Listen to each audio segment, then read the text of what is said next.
అందరికీ శుభోదయం. నా పేరు దీక్షిత్. నేను నాలుగో తరగతి చదువుతున్న విద్యార్థిని.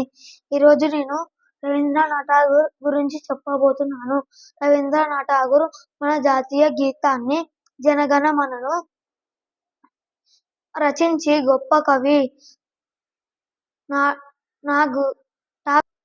ఠాగూర్ కలకత్తాలోని జోరాసంగ్ అనే ఊరిలో 1861 మే 7వ తేదీన జన్మించారు. ఠాగూర్ తల్లిదండ్రులు తల్లి శారదాదేవి, తండ్రి దేవేంద్రనాథ్ ఠాగూర్. రవీంద్రనాథ్ ఠాగూర్ కి చిన్నప్పటి నుంచి కథలంటే చాలా ఇష్టం. రవీంద్రనాథ్ ఠాగూర్ కి